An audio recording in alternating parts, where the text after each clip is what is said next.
the energy of the students there at UB in BG, and there were quality questions that are serious questions which the chairman was in fact writing down, and I understand they have been taped as well. So some good suggestions came out of the students in regards to the matter. This is a very, very important exercise. In other countries, citizens are not called upon to participate. They're only asked to get into a referendum as to yes or no whether they accept.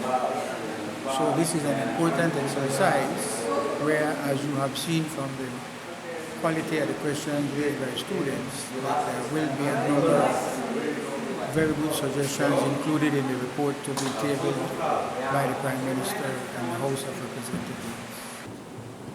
Only the Constitution can say there shall be a Prime Minister for the league. No other law can say. There shall be a cabinet made up of ministers. There shall be a leader of the opposition. Let us understand. The country have a system of government whereby at least two political parties should be in the House of Representatives, should be out here in the streets, in the highways and the byways. The opposition job is to be the government in waiting. The duty and the responsibility remains the same. The opposition is to see that whenever the government overstep, whenever they abuse the authority, there is somebody to cry and shout out and holler and bring it to the attention of the country, and if necessary, organize protests and marches and say, we no one take that. Where I live in Big Bad Belize City, they finish one bridge at the river Halover. I am inviting you, and inviting you will, because you have a television station. And I watch PGTV regularly. I see Teacher Anita and your candidates on the television trying to explain the thing. One of them need like at least $250,000 to fight against the giant on the violent gates. But love overcome money.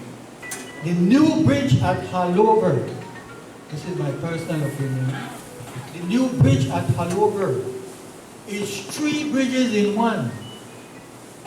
3 bridges in one. The current government has done a great thing. The last one just may start to build a bridge when they get voted out. Fidel Bridge may cost you $59 million. $59 million.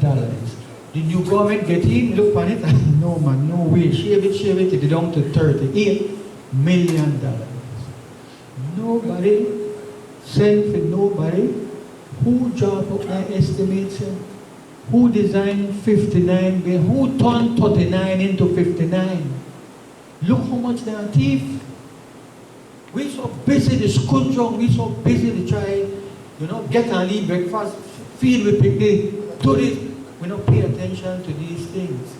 That is why the opposition are so important. They get paid too, for that money. Every one of the opposition members in the House get paid, get allowances. They too travel. And a fair job for the government and deal with these matters. We have a good country, ladies and gentlemen. We have a good constitution, but it can be made better. That is what this is about. Well, I think today started with a very lively engagement with the students, PCC and UB. And the students, in my opinion, were very engaged in expressing their concerns about their country and how that relates to the Constitution. And I came into tonight's discussion with that positive note from the students' participation.